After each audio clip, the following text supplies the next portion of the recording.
Zia Ramish lecturer Urdu Superior Group of Colleges Khanewal campus مطابقت کے اصول کا آخری جو اہم عنوان ہے وہ پڑھانے جا رہا ہوں۔ وہ عنوان ہے فعل اور مفعول میں مطابقت۔ اس کو بیان کرنے سے پہلے میں فعل متعدی جو ہے اس کی تعریف کرنا چاہوں گا۔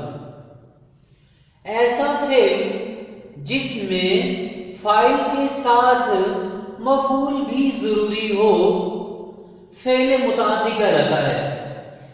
نوٹ، فعل متعدی ہمیشہ اپنے مفعول سے مطابقت رکھتا ہے۔ جیسے اسامہ نے کتاب پڑھی۔ اب دیکھیے یہاں اسامہ جو ہے یہ فاعل ہے، کتاب مفعول ہے اور پڑھی فعل ہے۔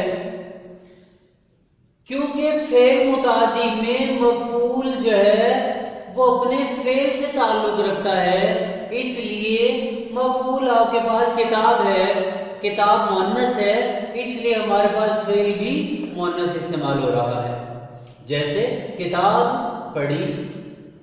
اور دوسری مثال دیکھیے، ظفر نے اخبار پڑھا۔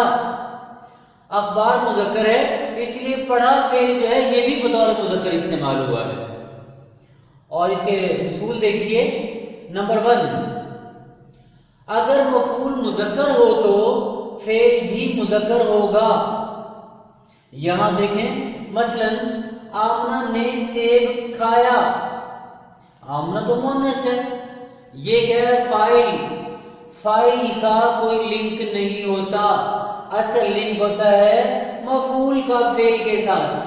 مفعول ہمارے پاس سیب ہے، سیب مذکر ہے، اس لیے اس مذکر کا تعلق فعل مذکر کے ساتھ ہے، یعنی کہ جو مفعول سیب ہے یہ مذکر ہے اور یہاں فعل جو ہے یہ بھی مذکر آ رہا ہے۔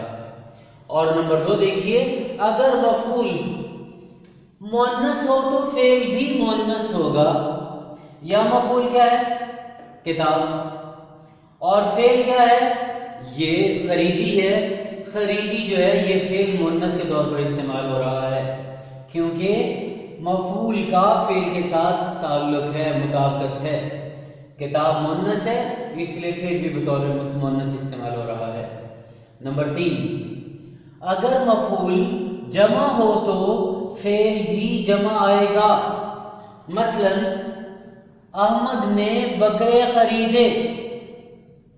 مفعول ہمارے پاس جمع میں ہے اور جمع میں ہمارے پاس بکرے ہے، اور یہاں بکرے جو ہے وہ جمع ہے، اس لیے ہمارے پاس فعل بھی جمع کے طور پر استعمال ہو رہا ہے۔ نمبر 4 پر دیکھیے، اگر مفعول واحد ہو تو فعل بھی واحد آئے گا۔ مثلا ہینا نے خط لکھا۔ خط واحد ہے اور یہ مذکر ہے، اور فعل بھی واحد مذکر کے طور پر استعمال ہو رہا ہے۔ اور 5واں آپ دیکھیے، اگر جملے میں صفت بھی ہو تو وہ مفعول کے مطابق آئے گا۔ آپ دیکھیے، ہم نے پہاڑ کے پتھروں کو کالا پایا۔ یہاں آپ اس کی صفت دیکھیے، صفت جو ہے وہ ہمارے پاس کالا لکھا ہوا ہے، تو کالا واحد فعل واحد کے ساتھ جو ہے یہ مذکر میں آ رہا ہے۔ صفت یہ مذکر میں ہوئی ہے اور یہاں جو ہے فعل بھی مذکر میں آیا ہوا ہے۔ اس کے بعد آپ دیکھیے جو چھٹا اصول ہے وہ یہ ہے، اگر مفعول کے بعد کو آ جائے تو صفت واحد استعمال ہوگی۔ مثلا ہم نے کالج کی اشیاء خورد و نوش کو ستھرا پایا۔ آپ دیکھیے یہاں اشیاء خورد و نوش جو ہے یہ جمع میں ہے، لیکن ہم نے اس اصول کے مطابق کو مد نظر رکھنا ہے۔ یہاں جمع میں مفعول آ رہا ہے، لیکن جب کو آ جائے گا تو واحد صفت واحد کے طور پر ہم نے جو ستھرا ہے اس کے مطابق ہم نے فعل کو استعمال کرنا ہے۔ اور نمبر 7 دیکھیے، اگر مفعول کے بعد کو نہ آئے تو صفت جمع میں آئے گی. مثلاً ملتان کے آم میٹھے ہیں، یہاں میٹھے صفت آ رہی ہے اور یہ جمع میں صفت آ رہی ہے، اور اس کے مطابق ہم نے فعل بھی جمع میں لکھ دیا ہے. اور آٹھواں اور آخری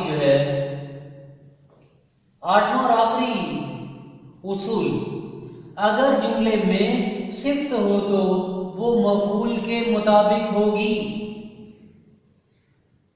صفت میں دیکھیے آپ، مثلاً ہم نے پہاڑ کے پتھر کالے پائے.